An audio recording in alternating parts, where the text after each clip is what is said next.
Hello friends, my kitchen my રેસિપીમાં આપનું સ્વાગત છે। આજે આપણે બનાવીશું ફ્રેશ ભીંડામાંથી ભીંડાનું શાક। સરસ એવું ટિફિનમાં કે બપોરના જમવામાં લઈ શકાય તેવું ભીંડાનું શાક આજે આપણે બનાવીશું। જો તમને મારી રેસિપી સારી લાગે તો લાઈક અને વધારે ને વધારે શેર કરજો। અને જો તમે નવા હોય તો મારી ચેનલને સબસ્ક્રાઈબ કરી બાજુનું બેલ બટન દબાવવાનું ભૂલશો નહીં, જેથી કરીને તમને મારા નવા વિડીયોનું નોટિફિકેશન મળતું રહે। ભીંડાનું શાક બનાવવા માટે સૌપ્રથમ આપણે અડધો કિલો એટલે કે 500 ગ્રામ જેટલા ભીંડા લીધેલ છે। આ ભીંડાની સાથે આપણે એક નંગ બટેટું લેશું। તો સૌપ્રથમ ભીંડાને કઈ રીતે ચેક કરાય તેની રીત હું તમને બતાવું છું।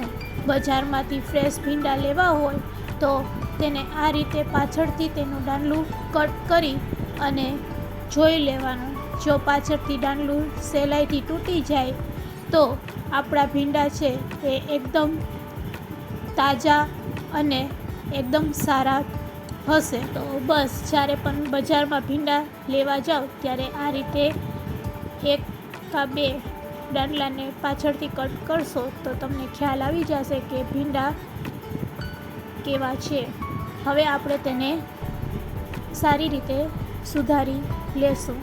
તો ભીંડાને આ રીતે ભીંડાને આપણે ગોળ ગોળ સમારીશું। તો ભીંડાનો ફ્રન્ટ ભાગ અને બેક પાર્ટ બંને દૂર કરી લેવાના।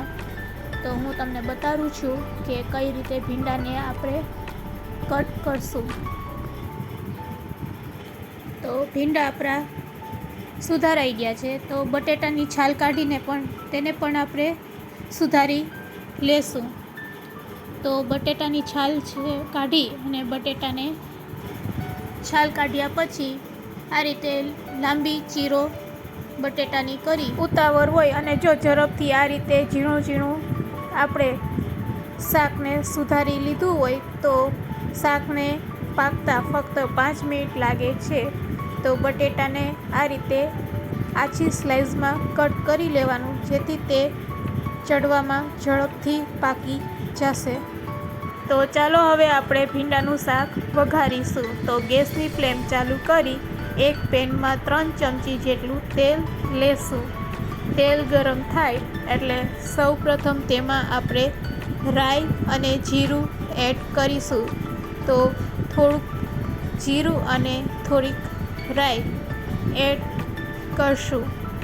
સારી રીતે કકડી જાય એટલે તેમાં હિંગ એડ કરશું। હવે ચોપ કરેલા બટેટા તેમાં એડ કરશું। આ સમયે આપણે ગેસની ફ્લેમને હાઈ રાખવાની છે। તો હાઈ ફ્લેમ ઉપર આપણે આ બટેટાને 2 મિનિટ ચડવા દેશું। તો તેલમાં બટેટા ઝડપથી ચડી જશે તો તેને 2 મિનિટ માટે આ રીતે હલાવતા જશું અને તેને પકાવીશું। 2 મિનિટ પછી તેમાં આપણે ભીંડાને એડ કરશું। તો આ સ્ટેજ ઉપર તમે ભીંડા નાખશો તો ભીંડા અને બટેકા એકસાથે શાકમાં સાથે પાકે છે। તો હવે આપણે તેને આ રીતે થોડીવાર હલાવીશું અને પછી તેને સોફ્ટ કરવા માટે સૌપ્રથમ આપણે મીઠું એડ કરશું। તો સ્વાદ અનુસાર મીઠું નાખી અને તેને લો ફ્લેમ ઉપર આપણે 1 મિનિટ ચડવા દેશું। તો તમે જોઈ શકો છો કે બટેકા અને ભીંડા બંને સારી રીતે સોફ્ટ થઈ ગયા છે। તો હવે તેમાં આપણે આદુ લસણની પેસ્ટ ઉમેરીશું। સાથે સાથે સમારેલું 1 નંગ ટમેટું એડ કરશું। તેને સારી રીતે મિક્સ કરી લેશું। ટમેટાં નાખવાથી ભીંડામાં જે ચીકાશ છે એ દૂર થઈ જાય છે. હવે તેમાં કોથમીર ઉમેરશું અને તેને પણ સારી રીતે મિક્સ કરી લેશું. આ સમયે આપણે ગેસની ફ્લેમને સ્લો રાખવાની છે.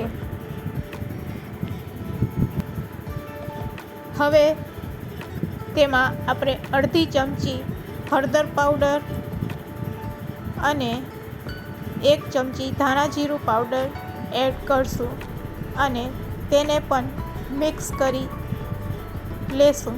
તો આ રીતે ચમચાની મદદથી આપણે તેને મિક્સ કરી લેશું અને હાઈ ટુ લો ફ્લેમ ઉપર 2 મિનિટ માટે ચડવા દેશું. તો થોડીક વાર ગેસની ફ્લેમને હાઈ કરી અને તેને થોડીક વાર ચડવા દેશું. 1 મિનિટ પછી ફ્લેમને લો કરી તેમાં આપણે મરચું એડ કરશું. શાકમાં પાણીનો ઉપયોગ કરવાનો નથી, એટલે શાક થોડુંક ચડવા આવે ત્યારે છેલ્લે આપણે મરચું નાખશું, જેથી કરીને આપણે મરચાંનો કલર જળવાઈ રહે. તો 1 મિનિટ પછી હવે તેમાં આપણે 1.5 ચમચી જેટલું લાલ મરચું પાવડર એડ કરશું અને થોડોક ગરમ મસાલો. હવે તેને સારી રીતે મિક્સ કરી 1 મિનિટ માટે પાકવા દેશું. તો મરચું નાખ્યા પછી આપણે ફક્ત 1 મિનિટ માટે શાકને પકાવીશું. તો રેડી છે આપણું ભીંડાનું શાક સર્વ કરવા માટે.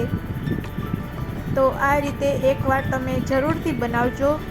ખૂબ જ સહેલાઈથી, ઝડપથી અને ખાવામાં ખૂબ જ ટેસ્ટી. અને જો ટિફિનમાં લઈ જવું હોય તો સૌથી બેસ્ટ ભીંડાનું શાક છે. તો આપણું બટેટું ચડી ગયું છે કે નહીં તેને આ રીતે ચમચામાં લઈ અને ચપ્પુની મદદથી તમે ચેક કરી શકો છો. તો બટેટું પણ આપણું સરસ પાકી ગયું છે. તો ગેસની ફ્લેમને બંધ કરી દેશું. તો રેડી છે ભીંડાનું શાક સર્વ કરવા માટે. એકવાર જરૂરથી ટ્રાય કરજો.